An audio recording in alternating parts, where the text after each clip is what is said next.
श्री शिवाय नमस्तुभ्यम। हम सबको पता है कि आज है 2 सितंबर यानी कि मंगलवार का बहुत ही विशेष सा दिन। आज का ये मंगलवार विशेष क्यों है? क्योंकि हम इस दिन को आज समर्पित कर रहे हैं भगवान गतिमान को। इसीलिए आज के इस दिन को गतिमान मंगलवार के नाम से भी जाना जाता है। और आज के दिन अगर आपकी कोई ऐसी इच्छा है जो अधूरी है, पूरी नहीं हो पा रही है, प्रयत्न कर रहे हो, प्रयास कर रहे हो, उपाय कर रहे हो, तो सरसों के तेल का एक लौंग दीपक अपने घर पे आज रात में लगाना है, जिससे आपकी फैमिली में, परिवार में कभी कोई संकट ना आए और गतिमान भगवान की कृपा घर परिवार पे बनी रहे, जिससे आपके घर में गति बरकरार रहे।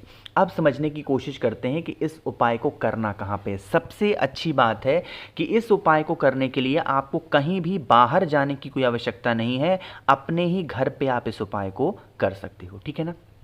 अब यहाँ पर क्या दिखाई दे रहा है बताओ जल्दी से। आपको दिख रहा होगा यहाँ पर एक दीपक।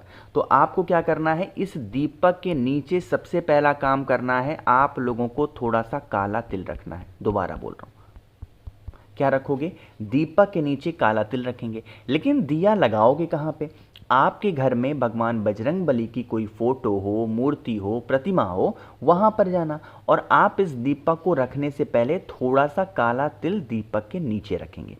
हम ये उपाय कर किसके लिए रहे हैं? बजरंग बली के लिए। तो बजरंग बली कौन है? एक देवता है। और देवता के लिए कौन सी बत्ती लगती है? हमेशा गोल बत्ती लगती है। इसीलिए हम इस दीपक में कौन सी बत्ती लगाएंगे? गोल बत्ती आपको लगानी है। अब बारी आती है कि भैया इस दीपक के अंदर हमें डालना क्या है। मंगलवार का दिन हो या शनिवार का दिन हो तो हमें क्या डालना चाहिए? सरसों का तेल हमें डालना चाहिए। तो आज इस दीपक में हम पूरा इस दीपक को ऊपर तक सरसों के तेल से भर देंगे और फिर इस दीपक को लगाएंगे। अब आज का ये दिन हम समर्पित कर रहे हैं भगवान गतिमान को, कर रहे हैं ना। तो आज हमें लोगों को इस दीपक को किसके नाम से लगाना है? गतिमान भगवान के नाम से हम लोगों को इस दीपक को प्रज्वलित करना है, जलाना है। और जब जलाओगे तो एक चुटकी मतलब 2 दाने मात्र लौंग के अपने परिवार का नाम और गोत्र बोल के गतिमान भगवान के नाम से अगर जलते हुए दीपक के अंदर आप डाल देते हो तो जो गति आपके घर की, आपके परिवार की रुकी हुई है, उन गति में आपको परिवर्तन देखने को मिलेगा। आपका जीवन सफल होगा और आपके जीवन के जो दुख होंगे, कष्ट होंगे, परेशानियां होंगी, वो दूर ज़रूर हो जाएंगी, ठीक है ना। करिएगा ज़रूर। तो पहला उपाय यहाँ पर आप लोग को क्लियर हो गया होगा। आगे बढ़ते हैं इस वीडियो पे करने वाले दूसरे उपाय की तरफ, जो कि हमें बेलपत्र के साथ में करना है। अब एक बात और आपको बताना चाहता हूँ, बेलपत्र का ये जो उपाय हम लोग कर रहे हैं, ये उपाय स्पेशली आज हम लोग करेंगे अपने घर की किसी भी प्रकार की बीमारी को दूर करने के लिए, ठीक है ना। लेकिन उससे पहले बताना चाहता हूं कि एक नया लॉट आ चुका है। मात्र 12 रुद्राक्ष और बचे हुए हैं गणेश मुखी के, जो कि स्क्रीन पर आपको दिखाई दे रहा है। कुछ ऐसा होता है गणेश मुखी रुद्राक्ष। जिन भी मेरे भाई बहनों को गणेश मुखी रुद्राक्ष चाहिए तो 8299419143 मेरा व्हाट्सएप नंबर है। कैश ऑन डिलीवरी की सुविधा उपलब्ध है। बहुत ही कम प्राइस में दे रहा हूं, तो जल्दी से ऑर्डर को प्लेस करेंगे। अब आगे बढ़ते हैं। स्क्रीन पर आप लोग को दिखाई दे रहा होगा बेलपत्र, दिख रहा है। तो आपको इस उपाय के लिए जरूरत पड़ेगी मात्र एक बेलपत्र की, और दूसरे नंबर पर हमें चाहिए होता है 2 शमी का पत्ता। अब यहां पर एक कंडीशन ये होती है कि भैया हमारे घर के आसपास में शमी का पत्ता नहीं मिलता है। जिन भी मेरे भाई बहनों को शमी का पत्ता ना मिले तो उनको 2 चावल के दाने को ले लेना चाहिए, ठीक है ना। तो 2 चावल के दाने ले लो या शमी का पत्ता। अब यहाँ पर सुनिएगा, जो तरीका, जो विधि मैं बताने जा रहा हूँ, उसी विधि से कोई भी उपाय किया करो, ठीक है ना। बेलपत्र दिख रहा है। बेलपत्र में 3 पत्तियां होती हैं। हमें इस उपाय में पहले पत्ती से कोई लेना देना नहीं है। नीचे की दोनों छोटी छोटी पत्तियों पे क्या करना है, जैसे मैंने लगा दिया ना, एज सच आपको भी क्या लगाना है, इस पर इस प्रकार से लाल चंदन लगाना है। अगर आपके पास में चावल का दाना हो तो चावल का दाना चिपका देना, और अगर चावल का दाना ना हो तो शमी का पत्ता, और शमी का पत्ता ना हो तो चावल का दाना। इस चीज़ों का भी ध्यान रखेंगे। चिपका दिया आपने। अब आपकी बेलपत्र कुछ ऐसी सजी हुई नजर आएगी। इस बेलपत्र को उठाइएगा और पहुंच जाएंगे कहाँ पे? तांबे के लोटे में जल जरूर भरेंगे। ध्यान रखिएगा, हम ये उपाय रोग बीमारी के लिए कर रहे हैं। तो जल के अंदर क्या डालोगे? गंगा जल, ठीक है ना। और फिर पहुंच जाएंगे सीधा महादेव के शिवलिंग के पास में। फेस रखिएगा उत्तर दिशा, नॉर्थ डायरेक्शन, और यहाँ पर पहुँच करके जो विधि, जो तरीका बताने जा रहा हूँ उसको फॉलो करेंगे।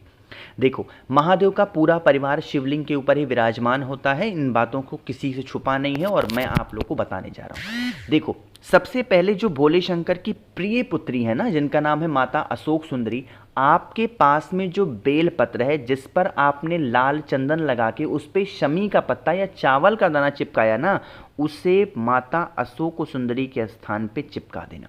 लेकिन रखने का तरीका लोग गलती करते हैं हर बार। जिस तरफ आपने लाल चंदन लगाया था और जिस तरफ आपने चावल के दाने को या शमी के पत्र को चिपकाया था, क्या करिएगा, आप लोगों को वो वाला पोर्शन शिवलिंग को टच होना चाहिए, मतलब ऊपर से दिखना नहीं चाहिए। इस चीज़ का भी ध्यान रखना, ठीक है ना। और फिर जब समर्पित करना, समर्पित करते समय अभी भी मैंने आपको बताया कि हमें आज ये उपाय किसके नाम से करना है, गतिमान भगवान के नाम से। और गतिमान भगवान कौन है, बजरंग बली के दूसरे नंबर के छोटे भाई हैं।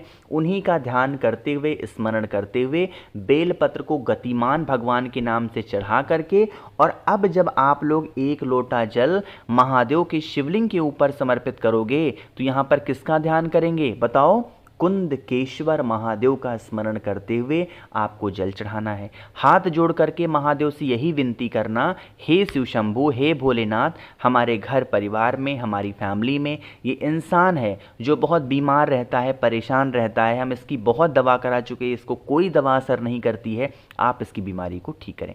ऐसे विनती करना, ठीक है ना। करके देखिए, आपके घर परिवार से बीमारियां दूर होंगी।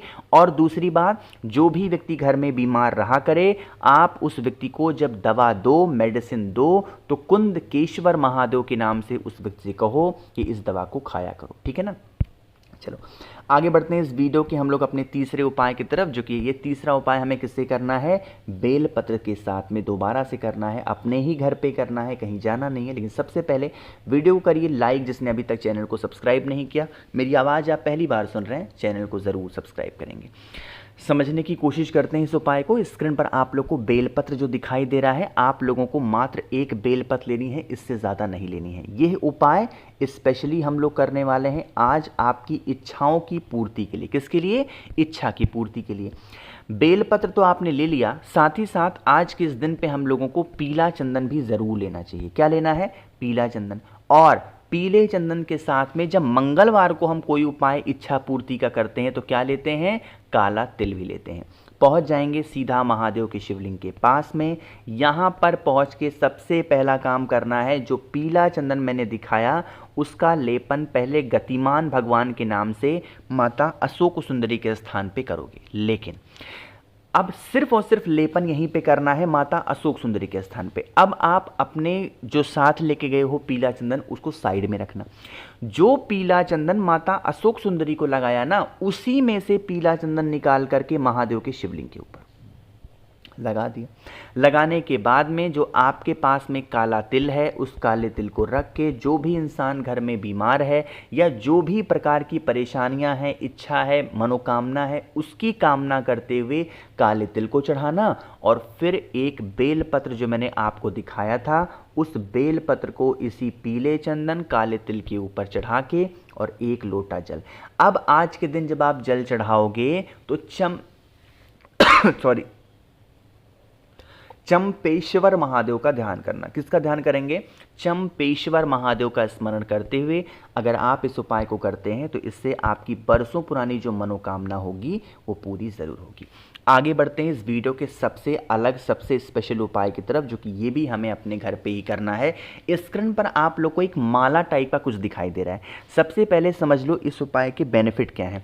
अगर घर परिवार में कष्ट बहुत ज़्यादा है और उन कष्टों से आपको छुटकारा नहीं मिल पा रहा है, तो आप लोगों को इस प्रकार से लौंग लेना है। जिस व्यक्ति को कष्ट ज़्यादा है, जितनी उसकी उम्र है उतने आपको लौंग लेने हैं। कहने का मतलब क्या है, अगर जिस व्यक्ति को कष्ट है उसकी उम्र 25 वर्ष है तो लौंग कितने लेंगे, 25 लेंगे। और फिर उस लौंग की इस प्रकार से बांध करके क्या करोगे, माला बनाना। माला बनाने के बाद में इस लौंग की माला को आपके घर के पास में या आपके घर के अंदर जो बजरंग बली की फोटो हो, मूर्ति हो, प्रतिमा हो, उनके गले में गतिमान भगवान का ध्यान करते हुए, स्मरण करते हुए अगर आप यह माला पहना देते हो तो आपके घर परिवार में किसी भी प्रकार से अगर कोई कष्ट होगा तो वो ख़त्म ज़रूर होगा। बाकी मैंने कोशिश की है आप सभी को सब कुछ बड़े विस्तार से बताने की। वीडियो पसंद आई हो लाइक करिएगा, कुछ पूछना है नीचे कमेंट सेक्शन में पूछें, और मेरे जितने भी भाई बहन आवाज़ पहली बार सुन रहे हैं चैनल को ज़रूर सब्सक्राइब करेंगे। श्री शिवाय, नमस्तुभ्यम।